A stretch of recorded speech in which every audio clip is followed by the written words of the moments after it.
Private job में security अभी अभी के टाइम में कितना रियलिस्टिक है, अभी जो करंट सिनारियो चल रहा है, तो उसके बारे में आप क्या कहना चाहेंगे? देखिए, अगर आप सिक्योरिटी का थोड़ा सा है, it's not, I won't say कि टोटली सिक्योर है, इनसिक्योरिटीज है, बट अगेन अगर आप परफॉर्म कर रहे हैं, अगर आपका परफॉर्मेंस सही है, आप जो भी आपके KRA है वो फॉलो कर रहे हैं, कंपनी का एक प्रोजेक्ट बंद भी हो रहा है तो मेक श्योर कि आपको दूसरे प्रोजेक्ट में एब्जॉर्ब कर ले, because you have that calibre, you have that sustainability, you have created that credibility for yourself कि हाँ मैं ये काम कर सकता हूँ and I am a good resource. तो ऑफकोर्स कंपनी को अच्छे रिसोर्सेज की हमेशा जरूरत रहती है, वो कभी अच्छे रिसोर्सेज को ऐसे ही नहीं निकाल देंगे। ओके, क्योंकि एक प्रोजेक्ट जा रहा है तो सबको ऐसा कभी नहीं करते हैं, वो जहां तक कोशिश करते हैं कि सबको ऑब्जॉर्व करें। हाँ, अगर कोई है कि उनका कोई परफॉर्मेंस ही नहीं है, उनका कोई स्किल ही नहीं दिख रहा है कि कुछ दे ही नहीं रहे वो कंपनी को, इन दैट केस वो ले ऑफ कर देते हैं, बट अदरवाइज नहीं करती है कभी। सो बिहेवियरल इशू कितना मैटर करता है? जैसे कि आपने इससे पहले भी बताया कि कोई एम्प्लॉय अगर ठीक से फॉलो नहीं कर रहा रूल्स एंड गाइडलाइंस कंपनी की, ले ऑफ का भी उसके ऊपर खतरा रहता है उसको। ऑफ कोर्स, क्योंकि देखिए कैसा रहता है, हम कंपनी में जॉब कर रहे हैं, जहाँ पे भी हम जा रहे हैं हर एक के रूल्स होते हैं। हमारे घर में रूल्स होते हैं, करेक्ट, तो वैसे कंपनी के भी रूल्स होते हैं। अगर हम घर के रूल्स फॉलो कर रहे हैं तो हम कंपनी के भी रूल्स फॉलो करने चाहिए, ठीक है।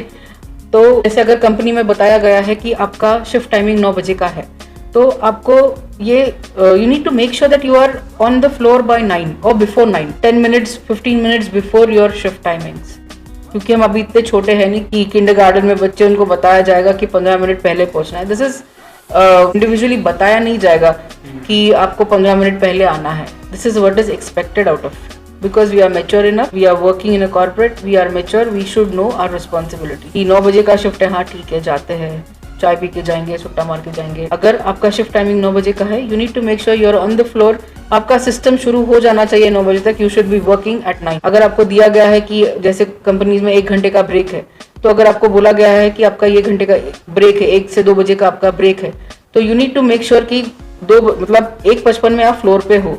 पूरा 1 घंटे का ब्रेक लेके फिर मैं आऊंगा ऊपर, ऐसा नहीं होता है। अभी कुछ हो जाता है इशू, नीचे आप खाना खाने गए हैं, कहीं बाहर चले गए, तो आने में टाइम लग गया, तो वो हिसाब कैलकुलेट करके आपको आना चाहिए, जाना चाहिए कि हाँ मेरे को बाहर जाने में इतना टाइम लगेगा, खाने में इतना टाइम लगेगा, जाना ज़रूरी है नहीं है, जा सकते हैं नहीं है। महीने में 1 आध बार किसी दिन चले गए, अंडरस्टूड। डेली अगर ये हुआ तो नहीं चलेगा ना। सो नेक्स्ट ये है कि इंट्रोवर्ट जो लोग होते हैं, जो थोड़े शाय काइंड ऑफ होते हैं, तो क्या ये लोग ऑफिस में बराबर सरवाइव कर पाते हैं? बिल्कुल कर पाते हैं, बिल्कुल कर पाते हैं। जैसे कि पॉलिटिक्स होती है, कुछ लोग ज्यादा मतलब बोलते हैं कि ये तो बंदा बात नहीं करता, तो ये ऑफिस में क्या ही ठीक कर पाएगा। जैसे कि मैनेजर्स को चुगली कर दी इसके बारे में, ये तो बंदा कुछ नहीं है, ऐसी है, नहीं परफॉर्म करता है, नहीं किसी से बात करता है। तो इस तरह का कोई ऐसा आपके टीम में कभी हुआ है क्या? देखिए, इंट्रोवर्ट होना और खुद के लिए स्टैंड नहीं लेना, ये 2 अलग चीजें हैं, राइट? ठीक है।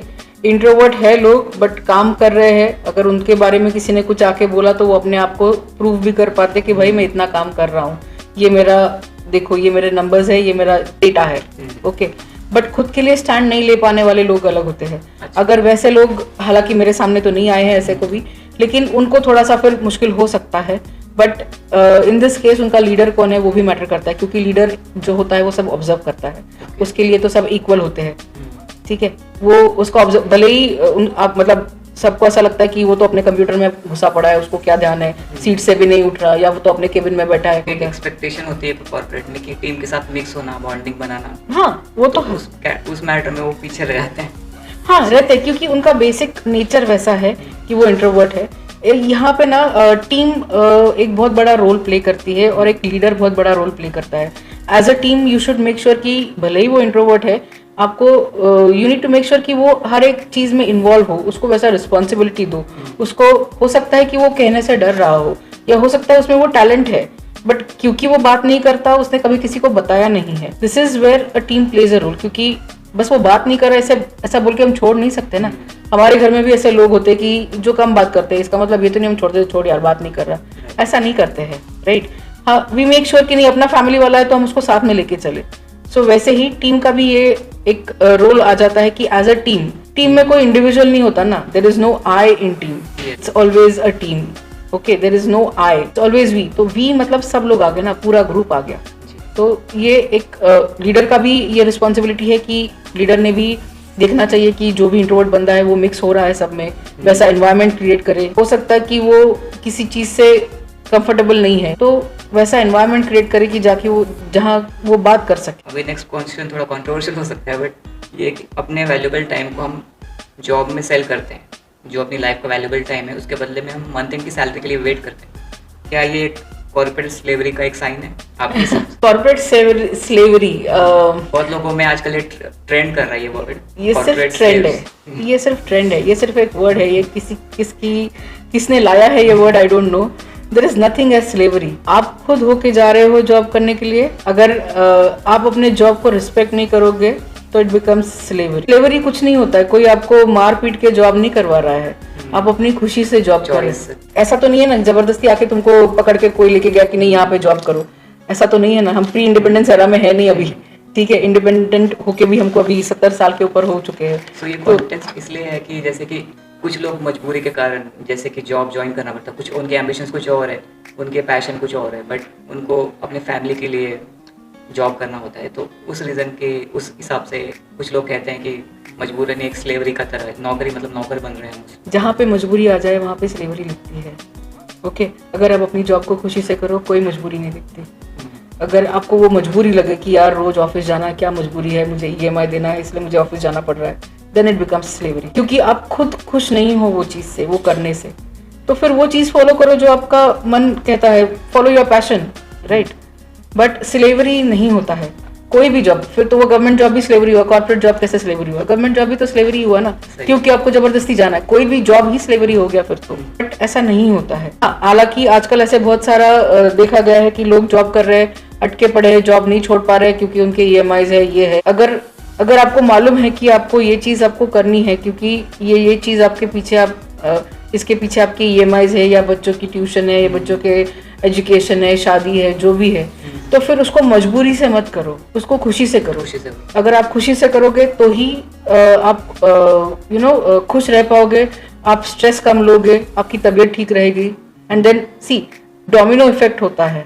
ओके, अगर आप खुश नहीं हो तो आप मेंटली स्ट्रेस हो जाओगे, बर्नआउट जैसे अभी आपने बोला था, फटीग आ जाता है, स्ट्रेस हो जाता है, फिर उसकी वजह से बीमारी आती है, फिर उसकी वजह से पैसा खर्चा होता है। इट्स बेटर कि जो भी आप कर रहे हो उसको खुशी से करो। इससे जुड़ा हुआ और एक ये क्वेश्चन है कि EMI जैसे लोग ले रहे हैं, आजकल ट्रेंड है कि जैसे घर खरीद रहे हैं कम एज में लोग, तो उसके लिए भी EMI की वजह से भी वो लोगों को जॉब स्विच करना या फिर न्यू जॉब चेंज करने में थोड़ा दिक्कत होती है, क्योंकि उनको पता है कि नेक्स्ट मंथ मुझे EMI भरनी है 25-30,000। अगर आपको मालूम है कि आपके ये रिस्पॉन्सिबिलिटीज है, अगर आप वो रिस्पॉन्सिबिलिटीज को ध्यान में रख के अगर आप जॉब कर रहे हैं, तो मुझे नहीं लगता वो मुश्किल होगा। ठीक है, अगर आप जॉब स्विच भी कर रहे हैं, ये जॉब स्विचिंग का इनसिक्योरिटी कब आता है? जैसे पहले हमने कवर किया था ये टॉपिक, प्रमोशन और सैलरी, वो टाइम पे आता है, क्योंकि एक सर्टन एज तक आप सैलरी के पीछे भाग के आपका सैलरी एक सर्टन 60,000 तो हो गया फॉर एग्जाम्पल, बट अभी आपको जो रोल में हो आप एजेंट रोल में ही रह गए, आप कभी आगे बढ़े ही नहीं। तभी एजेंट रोल के लिए 60,000 इज अ ह्यूज अमाउंट। मैं एक एग्जांपल दे रही हूँ, इट्स नॉट लाइक वैसा है, बट 60,000 के ऊपर अभी एजेंट रोल के लिए आपको कुछ मिलेगा नहीं। और अभी आपका एज हो गया कि यहाँ पे अगर आप नेक्स्ट लेना चाहते हो, प्रमोशन लेना चाहते हो, तो आपका एज भी फैक्टर मैटर करता है फिर वहाँ पे। इसलिए हमेशा अगर आप बैलेंस जो है बना के चलना चाहिए कभी भी एक चीज में। हाँ, मैं ये फीमेल एम्प्लॉयज़ के लिए मैं ये समझ सकती हूँ कि ज़्यादा एम्बिशियस नहीं होती है, या कभी कभी सिर्फ फैमिली को सपोर्ट करने के लिए या हस्बैंड को सपोर्ट करने के लिए जॉब करती है, तो वो ठीक है, खुश है वो रोल में। ओके, ईयर ऑन ईयर वो आ रहे हैं, जॉब कर रहे हैं, जा रहे हैं। अभी हमारे साथ ऐसे भी एम्प्लॉयज़ है जो मैंने देखे हैं कि जब से मैंने ज्वाइन किया है अभी कोई कंपनी में, वो कंपनी में वो 10-10 साल से सेम लेवल पे है। उनका कोई एम्बिशन नहीं है, बस उनको सपोर्ट करना है। उनको जो अप्रेजल मिल रहा है साल का, they are happy with it. Okay, but अगर हम आगे बढ़ना चाहते हैं, अगर हमको सैलरी भी बढ़ानी है, रोल भी चाहिए है, क्योंकि सैलरी बढ़ानी, क्योंकि हमारे EMIs है, हमको बाकी भी खर्चे देखने हैं, तो then you need to make sure कि you are up to the mark, you are taking the jump at the right time, you are switching the job at the right time, but at the same time you are making sure that you are applying or you are taking the next step or stepping into the next role at the right तो ये Gen Z और millennials दोनों आपके company में काम करते हैं, तो इनके बिहेवियर पैटर्न या फिर इनके थॉट प्रोसेस में कितना डिफरेंस देखते हैं आप? बहुत। जैसे कि इलैबोरेट कर सकते हैं? हाँ जी, मिलेनियल्स बहुत हार्ड वर्किंग है, जेंजीज नहीं है। ओके। जेंजीज को इजी लाइफस्टाइल चाहिए, सब फास्ट चाहिए और मेरे हिसाब से चाहिए कि अच्छा। मेरे को नहीं, इतना काम मैं नहीं कर पाऊंगा, इतना सुबह मैं तो नहीं उठ सकता, सॉरी नहीं जमेगा मुझसे। या क्या कह सकते हैं, अगर आप मिलेनियल्स देखेंगे तो उनको जो जॉब बोलो वो कर देते हैं, हार्ड वर्किंग है विदाउट क्वेश्चन। हाँ, मैं ये नहीं बोलूँगी कि क्वेश्चन नहीं करना चाहिए, आपको कोई भी कुछ भी बोल रहा है तो आप करते रहो। जो जेंजीज के लिए बहुत अच्छा है कि they question, they ask why, that is a good point. But then नहीं करूँगा, ये जो एटीट्यूड लेके चलते हैं जेंजीज, वो गलत, बिल्कुल भी फ्लेक्सिबल नहीं है। अभी बीच में ऐसा हो गया था कि बहुत सारे कंपनीज ने after a certain age hiring बंद कर दिया था, लाइक इफ यू रीच 40-45, उसके बाद वो कंपनीज हायर नहीं कर रहे थे because they wanted this new crowd, Gen Z crowd, कि उनको लगता था कि ये फास्ट काम कर रहे हैं एंड एवरीथिंग। बट अभी ऐसा हो गया कि उनको ऐसा दिख रहा है कि क्वालिटी वाइज, काम की क्वालिटी वाइज मिलेनियल्स का क्वालिटी ज़्यादा अच्छा था एज कम्पेयर टू जेंजीज। अभी सब एआईज पे और रोबो पे, को पायलट पे डिपेंड होके काम करते हैं, जो कि ज़रूरी नहीं है, क्योंकि जो हम फीड करते हैं उसका रिप्लाई हमको मिलता है। एक्चुअल क्वेरी जो है वो नहीं जाती है को पायलट तक, या जो भी है यूज़ करते हैं वो चीज़। तो वो ट्रेंड ज़्यादा मिलेनियल्स में कम है और जेंजीज में ज़्यादा है। अच्छा। बिल्कुल भी कोई भी चीज़ वो एक्सेप्ट करने के लिए या उनको कोई फीडबैक भी देने जाए तो वो एक्सेप्ट करने के लिए रेडी नहीं होते हैं, क्रिटिसिज्म नहीं लेते, बिल्कुल भी नहीं देते। जबकि फीडबैक कंस्ट्रक्टिव फीडबैक होता है, ऐसा नहीं कि टारगेटिंग देम और कुछ गलत बोल रहे हैं, जो भी है वो construct for their own benefit. But जो भी अभी हमने देखा है कि काम को रिस्पेक्ट करने वाला जो एक एटीट्यूड है वो नहीं है उनमें। What I feel is and of the day you should respect your bread and butter. Company तुमको जॉब दे रहा है, तुमको पगार दे रहा है, जिसकी वजह से तुम खाना खा पा रहे हो। And of the day you should respect that. But अभी वो ट्रेंड नहीं दिख रहा है मुझे। हाँ, ये नहीं मैं बोलूँगी कि सारे जेंजीज वैसे है, मोस्ट ऑफ। आप कोई ऐसे 3 बेसिक या फिर इम्पोर्टेंट टिप्स देना चाहेंगे हमारे ऑडियंस को जो उनके काम आ सकते ग्रोथ के लिए, या जब भी वो कॉर्पोरेट में जाएं तो प्रमोशंस के लिए या फिर उनको ग्रोथ के लिए ऐसे कौन से सबसे 3 इंपॉर्टेंट फैक्टर्स है जो उन्हें ध्यान में रखने चाहिए? सब में पहले वर्क लाइफ बैलेंस मेंटेन करिए, अपनी हेल्थ के ऊपर ध्यान रखिए।